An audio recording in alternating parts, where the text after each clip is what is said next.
Hey guys, just a heads up, today we're going to be talking about some sensitive topics.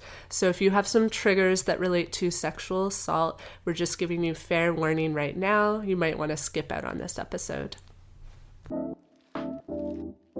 Hey guys, welcome back to Alpaca My Bags. I'll alpaca my bags to go anywhere, anytime. How about you guys? Yes, we will. Nice. So on this episode, we're talking about traveling in Morocco. And we are talking about it through the framework of female identity, more specifically as a Western woman.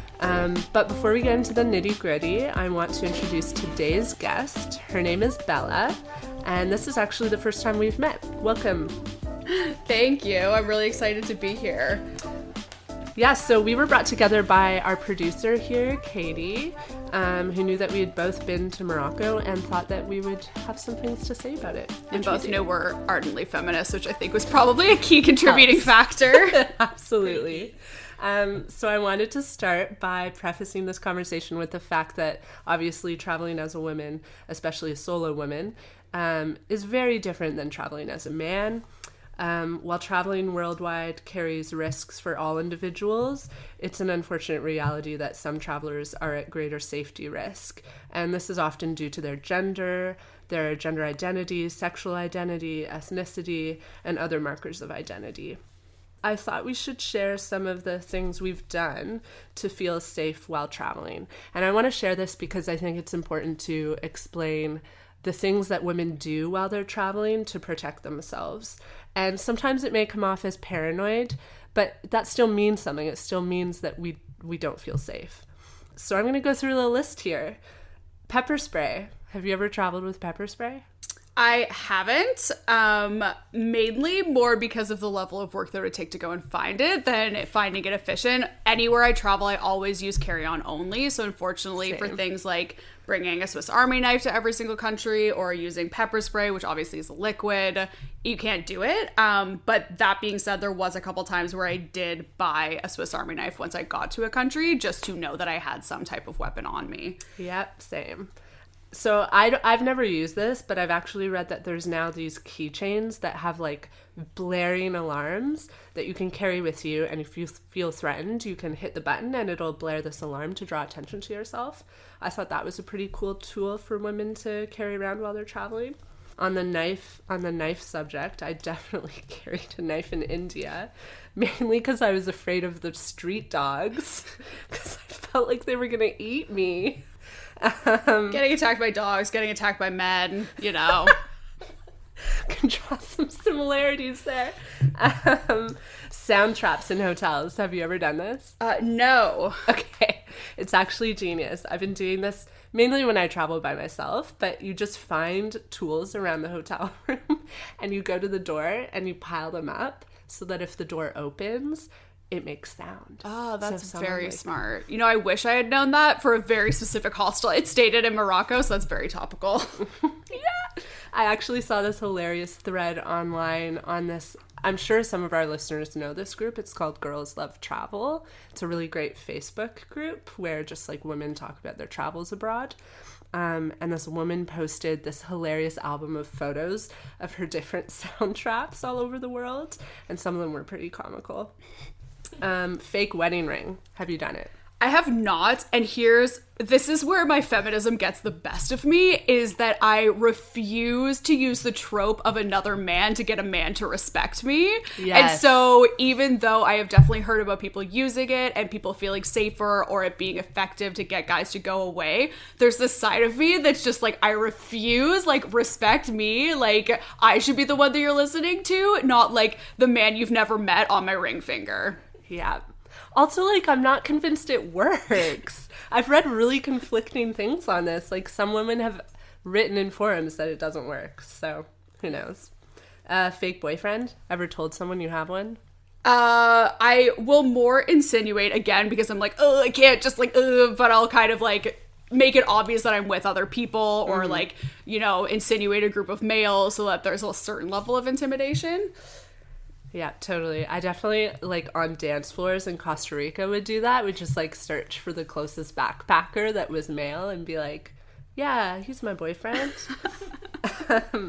Lots of fake phone calls in cabs for me, often. Yes, and also like texting and pretending to take photos while I'm in the cab, kind of the concept of like, oh, if I kidnap and murder this person, there's going to be photos online from my vehicle, like that sort of thing. Just that crazy level of paranoia, because I'm like, honestly, if someone's that committed, probably just gonna do it, but makes me feel better. Okay, here's a good spin to that I've thought of. You drop like a social media channel in the conversation, like, oh, have you seen this on Instagram? And then they think, oh, she's like on the internet right now, she's traceable. Yeah, 100%. That's a whole nother level to that paranoia. With the fake phone calls as well, I often do the like, yes, I am meeting someone. Someone is expecting me at my destination. Going out at night alone in foreign countries. Do you do it? No. Yes and no. So the first night that I got to Morocco, I took like a 20 euro Ryanair flight, which of course didn't get in until like 1:30, and then I had to take a train, and then I had to get in a cab. So I literally ended up in Gemma Alfana in Marrakesh at like 2:30 in the morning, and I just remember being in this cab and being like, this is how I die. I remember it's one of the few times traveling where I was like, you are very, very dumb. Like, you made a terrible decision. And I ended up at the hostel, and it ended up being totally fine. But I just remember the cab going past a group of men who were all like drinking tea. No one really drinks alcohol there, but all drinking tea outside, and him stopping and asking for directions, and them seeing me alone in the cab. And it was just this feeling of like intense anxiety like I've never felt before. And I remember it being one of the very, very few moments when I was traveling where it wasn't just that feeling of that constant like discomfort because you're being smart, like a genuine feeling of discomfort because I was being stupid. So after that, I was like, you need to be smarter about the decisions and the itineraries you're making. And I did not go out late at night after that. So that covers traveling alone at night. Big no-no. Modest clothing. Yeah, this is a weird one for me because I think on a respect level for the country you're in, it's definitely valid to be wearing whatever is appropriate for that area. That being said, I didn't find that wearing modest clothing in Turkey, India, or Morocco made any difference to how people talked to me or treated me. Like, it's so apparent that I'm incredibly white. It's so apparent that I'm not from the country that I was still treated in a different way, and still treated, you know, obviously as someone who wasn't Muslim or who wasn't of like the area. Yeah, I totally agree. I'm blonde. When I was in India, I was extra blonde because of the sun, and people would always say like, why don't you cover your hair? That will help. It doesn't help. Like, they can just tell by the way you're dressed, by the way you look, your height, everything gives away that you're a Western woman. Sending communications to people.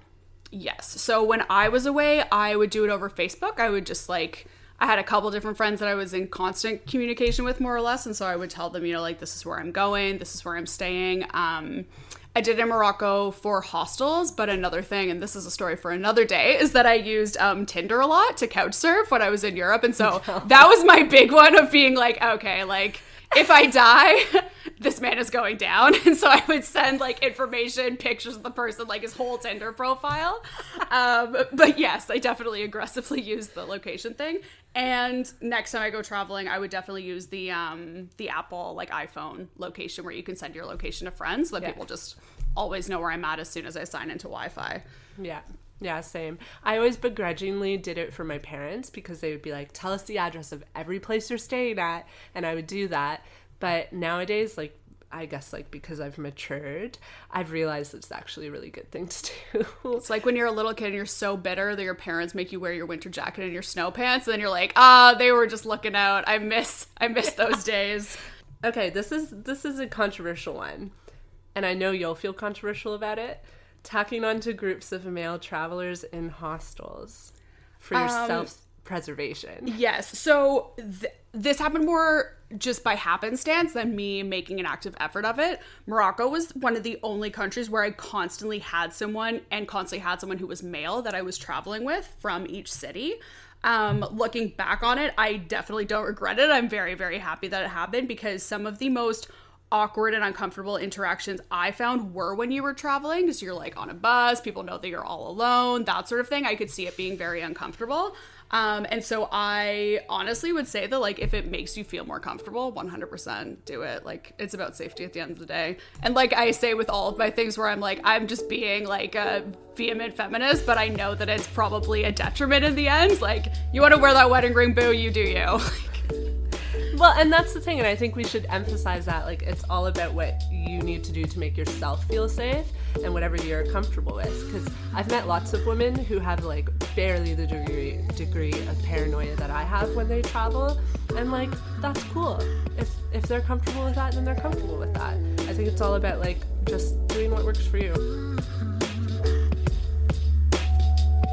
So now we're going to talk about the reputation that Morocco has as a travel destination, specifically for women, and that is a notorious one. If you Google travel Morocco as a woman, lots of discussion is going to come up. I learned of this debate through the backpacking grapevine, so just like chatting with people that I met mostly in European hostels. I had a friend who told me that she had flown into Marrakesh, stayed a couple days. She intended to stay longer and ended up leaving because she felt right off the bat so uncomfortable. And so that was when I first thought, oh, maybe I don't want to do that one alone. And then in 2017, Forbes published an article titled Most Dangerous Places in the World for Women, and Morocco was listed as second on account of petty crime and cultural perceptions of women. If you search online, there's plenty of discussion boards that discuss women's safety and experiences while traveling there. One woman in a post on Reddit states that while traveling in Morocco, she and her sister experienced constant, relentless, and the most exhausting level of harassment they have ever dealt with while traveling. Another woman writes that she has happily traveled across 4 continents, completely solo, but while in Morocco never once felt comfortable, despite covering up, despite not wearing makeup, and actively trying to be as unobtrusive and unnoticeable as possible. I've read about women travelers being followed. I couldn't find the link for this to put in the show notes, but I remember reading this terrifying article once about this woman who had rocks thrown at her by this man who followed her for like blocks. I think this was in Tangier. So that's the notorious side, but of course there's always a flip side. American travel blogger, her name is Sylvia from Heart My Backpack, writes of her experience traveling Morocco like this. She writes, most everyone I interacted with was incredibly kind, going out of their way to help me and make me feel welcomed. Hassling wasn't a problem. Sure, there was some extra attention in places like Marrakesh and Chefchaouen, but I never heard of any of the rude comments I'd been warned about, and no one pursued things. I'm just gonna get a little dig in here. Do it. I have a huge problem with the current influencer culture, and I feel like a lot of influencers really like to sugarcoat things because people love to follow people that seem more glamorous and more great than them. Also, looking from a level of privilege, what kind of stay you're having in Morocco is going to be hugely affected by the places that you're staying and the experiences that you're buying. So looking at this person give this like really cute, adorable, sugar-coated version of this, I just have so many questions. Like, sis, where were you staying? Like, how many free hotel rooms were you going in? Like, all of these different things are going to hugely affect this. And it seems like she kind of just like even says, like, yeah, sure, there was a little bit of extra attention. Like, sis, I know exactly what that means. You're not fooling anybody. Like, if you've been to Morocco, you know what she's talking about. And she's like, yeah, it wasn't that bad. Like, I really feel like it's the difference between, like, when you go to a bar and some guy won't leave you alone and your friends are like, it's not that bad. And you're like, it's that bad. It's really annoying. And it's totally subjective. And this is literally why I wanted to do this podcast, because the amount of times I have had girls say that they want to go to Morocco because they saw some really cool version of it on Instagram and now they want to go and check it out, and I'm like, I need to tell you so many things before you go so that you can have the best experience possible. This whole review drives me crazy. I'm like, no, like, you should be telling people what is actually happening and what was going on, and also just like checking your privilege to say that, because I really doubt that anyone who's going there and reading your travel blog is going to be staying in 5-star hotels and not like slumming it in hostels.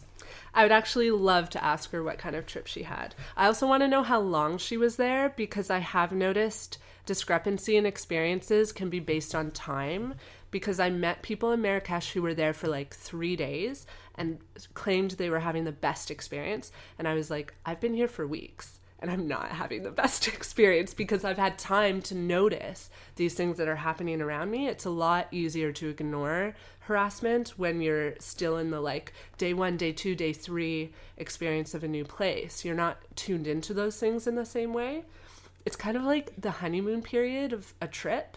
You know, when you first get somewhere and you're like, this is so beautiful. So you're not aware of all the things that are happening around you in reality. Yeah, and another key question would be to know whether Sylvia has, you know, the quote-unquote Instagram boyfriend that she was walking around with, because as we've said, we were talking before the podcast, my experience walking through a market as a female alone, as a female with another female, and as a female with a male was hugely different. The level of respect that I was treated with when I was with a man was completely different than walking with another female, and even more respect difference between just walking alone. Like, it was an awful experience anytime I was outside by myself in comparison to being with other people, and especially being with other males.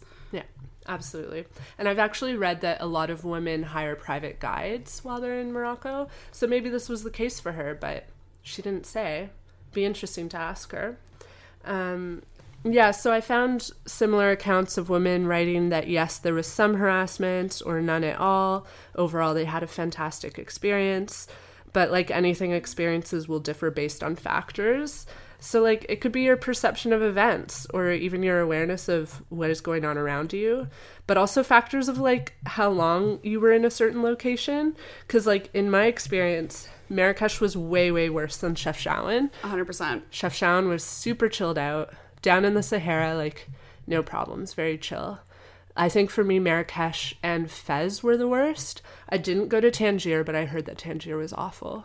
Tangier is awful. It really seems to me like the level of severity is based on how many tourists are in the city. I think because Marrakesh and Tangier are so saturated with tourists that people are just like, screw it, you're going to be here no matter what, it doesn't matter how I act. Whereas places like Chefchaouen, and you know, it'd be interesting to see what it's like now because it's become so much more popular since when I was there a couple of years ago. But yeah, people were just very grateful, very nice. Not to say that I didn't experience things there, but it was definitely less severe than when I was in other cities. Mm-hmm, for sure. I had the same experience. So yeah, like we haven't really talked about our personal experiences in depth. So let's open it up to you. Just tell us about your trip.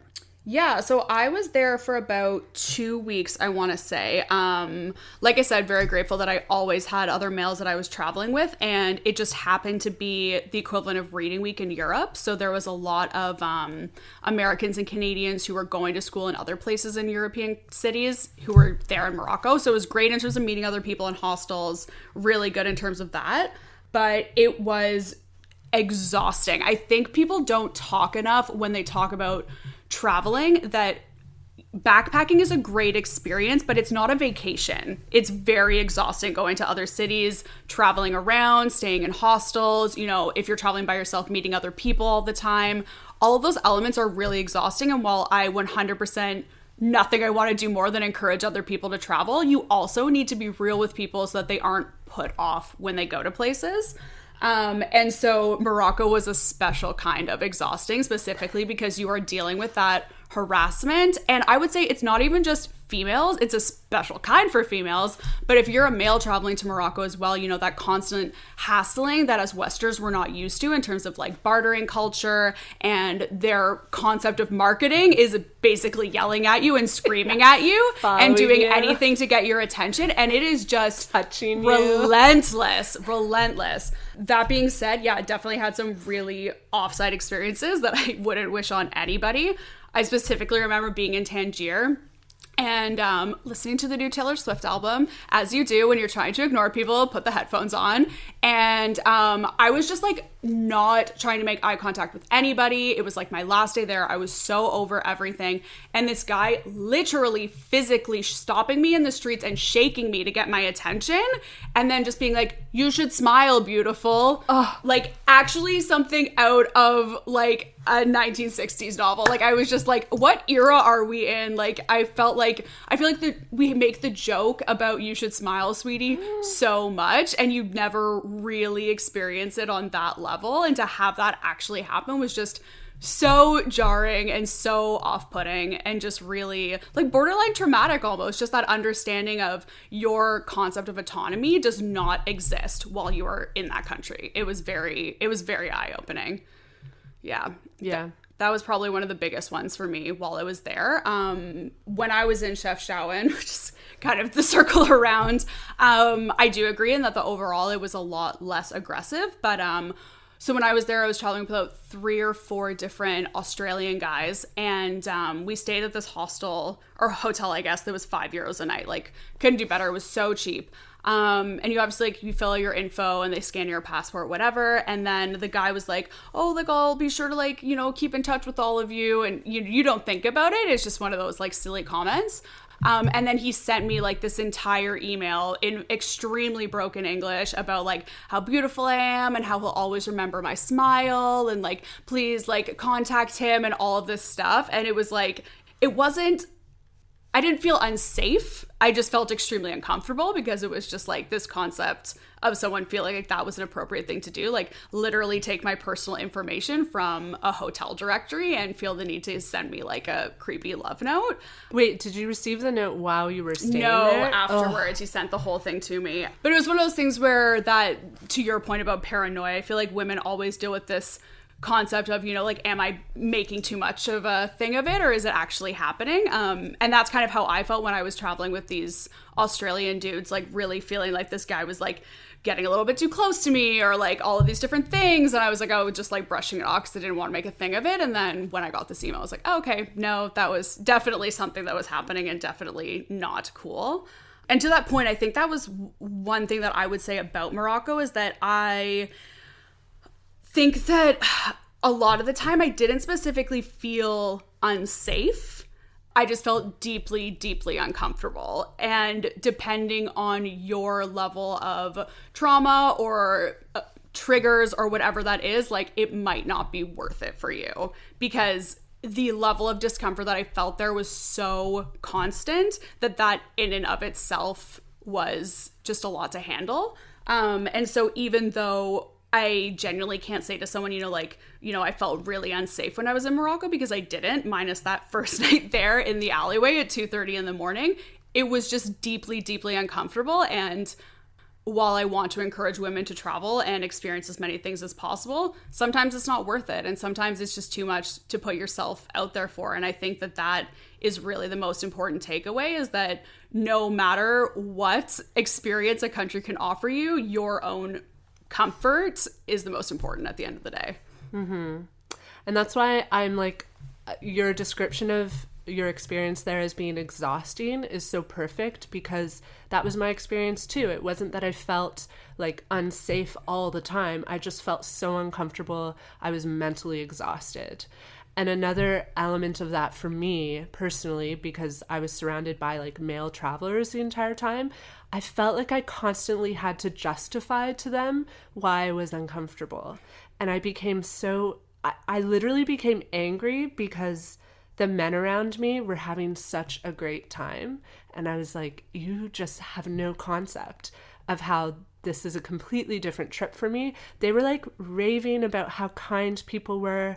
They were like willing to walk with like people and being led off to shops and stuff. And I was like, you have no idea how this impacts like my sense of safety. And I got upset with one of my male companions at one point because we were approached by a guy who wanted us to come see his shop. And I felt uncomfortable and tried to explain this to my male companion, and he just couldn't understand. He was like, well, it's just a guy. Like, he just wants to show us his shop. And I was like, we don't know where he's leading us. Like, we don't know what he's showing us. Who knows? Like, he could rob us. And I just felt so paranoid in that moment. And deep inside, I know that paranoia was real not real, warranted, but like it's just so obvious to me in moments like that how different our experiences as female travelers compared to men. Like they have such a privilege in their privilege of experiencing places positively. They don't understand that discomfort. And that really frustrated me.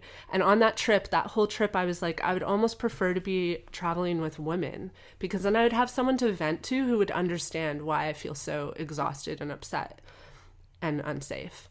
Yeah, and, to continue that point, I think, like I said, there's so many things in Morocco with like bartering and, constantly having people try and sell you things for 10 times the cost and all of that. And so many things that men also deal with that's exhausting.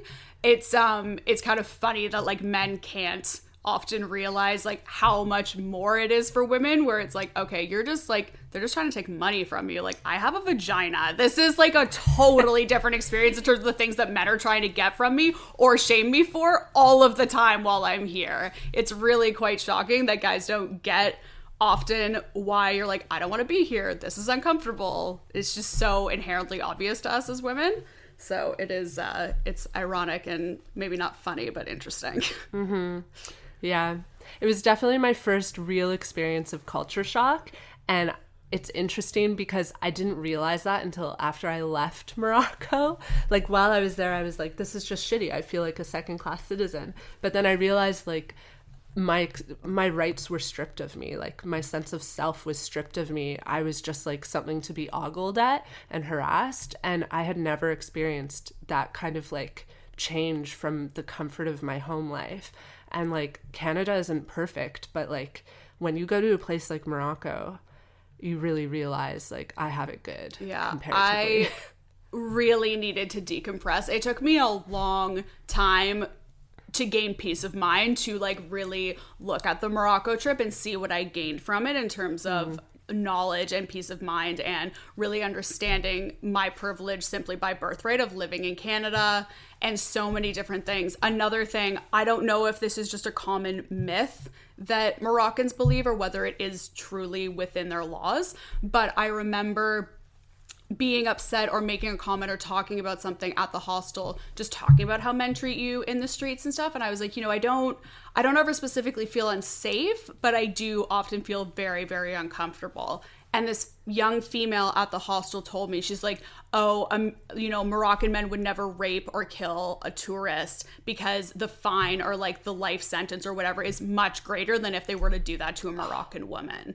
And that was just, so many different ways to describe it. Like, so awful to say, relieving, because it's so awful to think about the fact that it's like, so all of these other women's lives are going to be compromised because mine is considered more important because of its economic value to tourism. That was really a lot, but it was relieving to know that, these men have this perception of like not touching me, but so awful. And that to me was another really big moment that I come back to, that it was not a good experience, but it just put the concept of privilege in such a, just so crystal clear in that moment to really recognize that, like as a white female, I have so many privileges, and that one was just one that really, really hit me.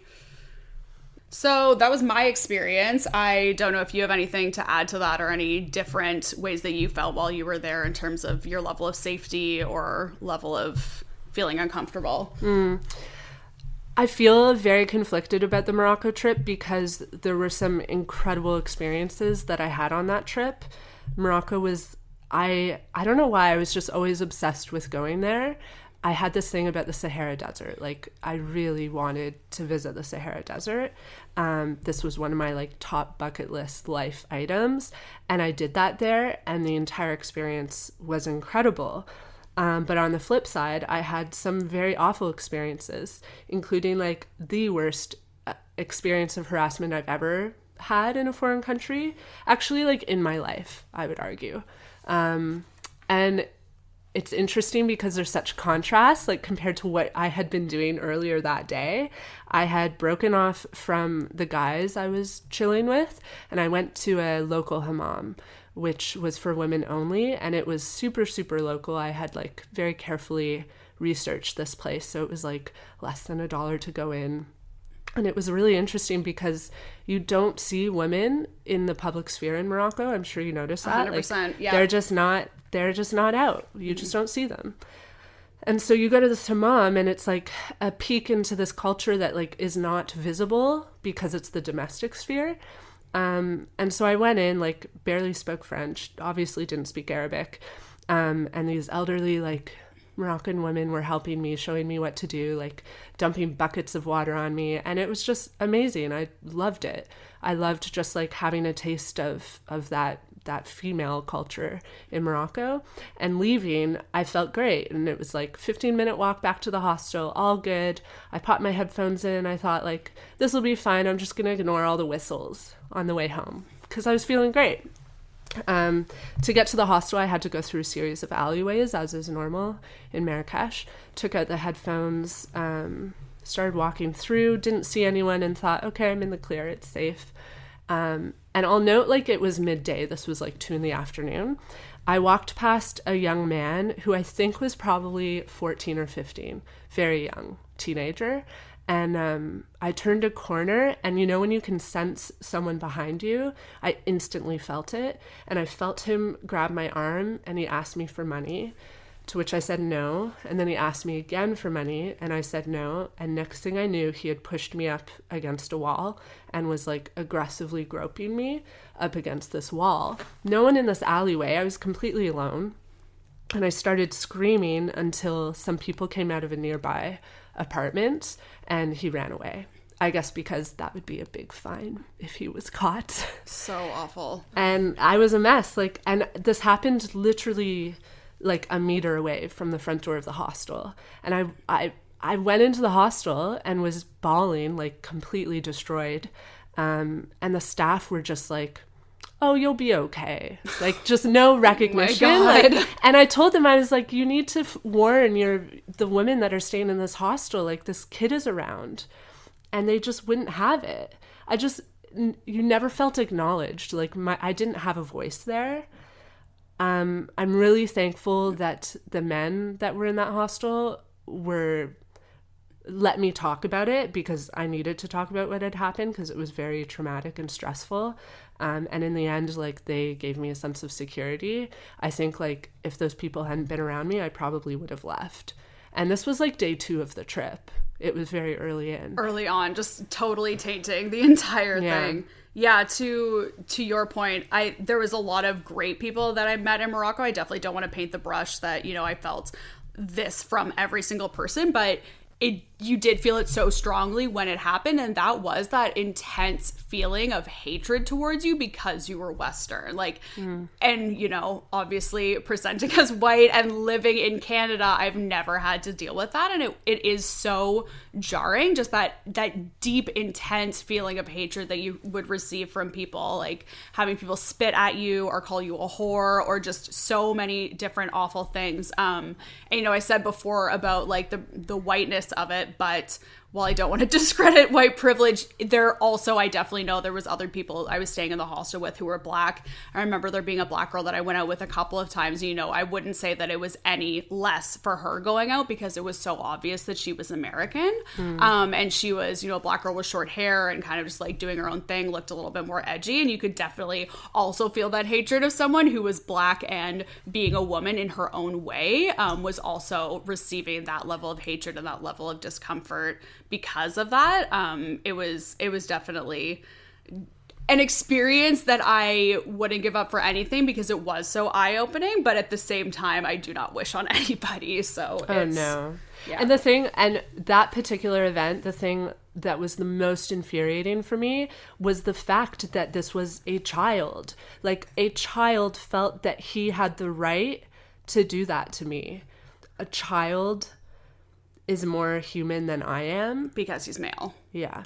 Yeah. It really says a lot about the culture that's being ingrained there. And I mean, so many other countries, but you specifically experienced in Morocco, just knowing that concept of male privilege that this child has clearly grown up with and feeling like he has that is only going to continue into his marriage later in life.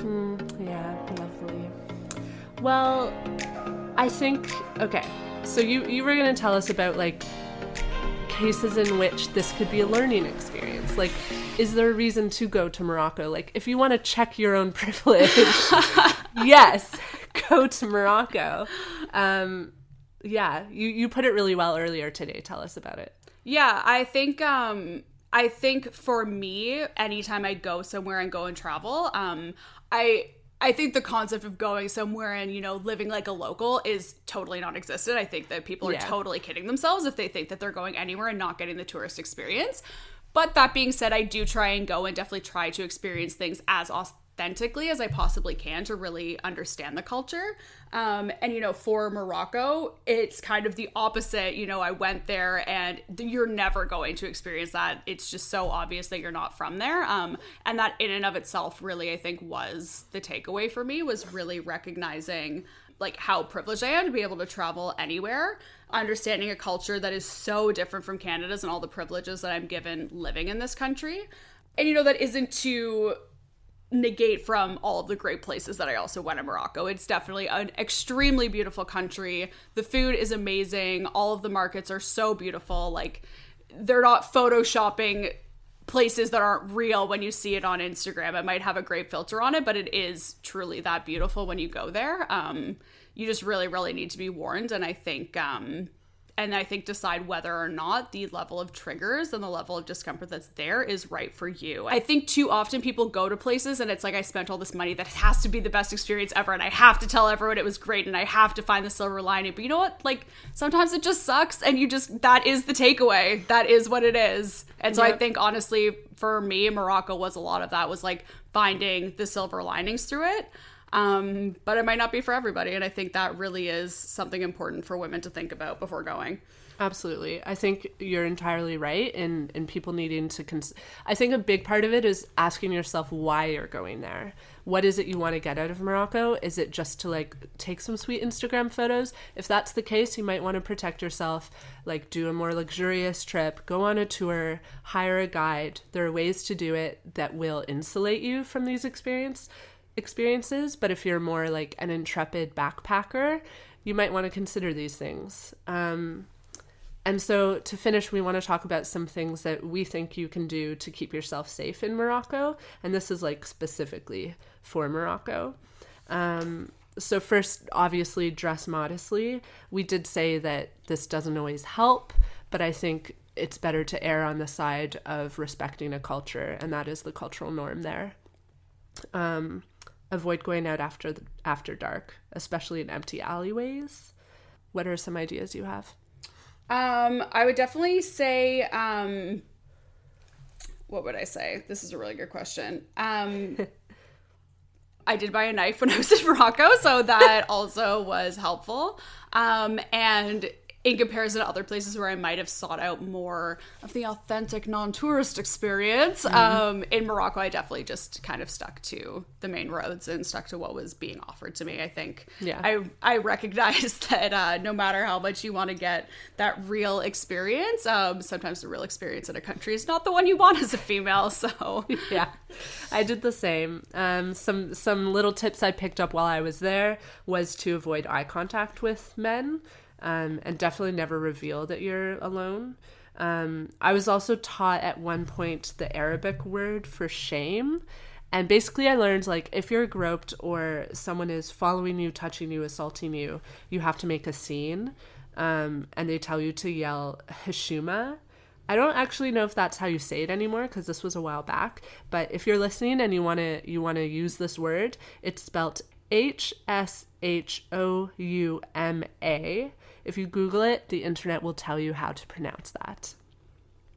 And then, of course, like, watch out for common scams. There are lots of them. So many. More so than any country in any market I have been to. Yeah.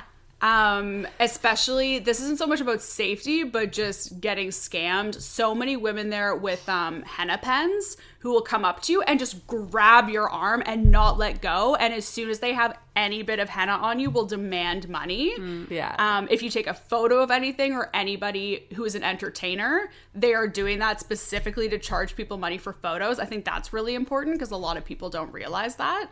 I actually noticed that Moroccans really hate having their photo taken, like, in any context though, because I was traveling at one point with a photographer and he took like a sneaky photo of this guy who was painting a house, and the guy came like running down the alleyway screaming at him and made him delete the photo. So watch out for that too. Interesting. Anyone with, you know, the little monkeys who do shows or the snakes or anything like that, like so much abuse, so much animal abuse. Like I've heard so many terrible things about them drugging the animals or like starving them into domesticity. So many different things are just really horrific, and just like nothing is worth that photo of like that snake or whatever it may be. So those people were terrifyingly aggressive. I hate monkeys and got very uncomfortable they're creepy and I just don't like them. And I know a lot of tourists are like, yeah, I want to hold the monkey. I'm not that tourist. And I would get like really upset to the brink of crying because they would follow you and try to like put this animal on you. And I was like, no, like leave me alone. I don't want this monkey. And you know they're going to ask you for money. 100%. Absolutely. Another piece of advice I have, this was given to me when I was in Morocco, so I am bestowing this wisdom, is I took the train for pretty much everything I did there, and I took regular class the first time I went, and not that it was bad, but it's a very hot country. There's a lot of people packed in, and you are told to hold on to your belongings for dear life, so taking a 6-hour train ride is pretty brutal. It was suggested to me to pay the extra and go first class, and it's really not that expensive, both in comparison and obviously being afforded a different budget than the average Moroccan. It was a completely different experience. Honestly, so nice. There was like free food, free drinks, different places to store everything, places to sleep, and air conditioned. So if you wanted to do an overnight, for example, it was basically like spending for a hostel. So that's something I would definitely recommend. You feel a lot safer. You feel like your belongings are a lot better kept, and generally just a lot better experience. Yeah, that's an awesome tip. So we're gonna wrap up now, and I think like it's important to say in closing that the point of this discussion wasn't to deter anyone from traveling to Morocco. If you like are dying to go, then absolutely go. It's just important to educate yourself, and I think that is something I didn't realize personally until afterwards, where I was just like very naive about it. It's important to know what your triggers are, what will make you feel deeply uncomfortable, what your threshold is for comfort, and to think about what measures for safety you're going to take if you go to Morocco. And think about like what kind of trip you want to have. If you want to do intrepid backpacking, be aware that it will be difficult. Whereas if you're doing like a luxury all-inclusive tour, you'll likely have an easier experience. And to finish, like, do you want to tell us something fun that happened in Morocco? There's a really, really beautiful hike that you can do in Chefchaouen. For anyone who isn't familiar, Chefchaouen is probably the most quintessential place in Morocco for the Instagram pictures. It's completely blue. The entire city is blue buildings, but there's a really beautiful hike that you can do up a mountain to oversee the entire city. I did that around sunset there, and that was amazing. And then coming down, there was a nice little bar where we were all able to get drinks and enjoy the weather. So that was really, really nice. And all of the teas there I thought was really, really cool. Moroccan tea, they're really, really into peppermint tea, but they just it's its own culture in and of itself, I feel like. So we went to a couple of different places and they would hand pick tea assortments for you. So I remember for me, like they put in a little bit of like cinnamon, star anise with like roses. It was this really weird combination, but it was so beautiful and smelled absolutely amazing. And again, super, super cheap, and just so many beautiful things in the markets there. Oh, I totally agree. Chefchaouen. Did you know they actually call it the Smurf City? I hate that. Like locals would tell me that. They'd be like, oh, you're going to Smurf City. I've never even watched the Smurfs, but I understood the reference. Yeah, for me, like the Sahara, absolutely. It was worth the difficulties of the trip to experience that.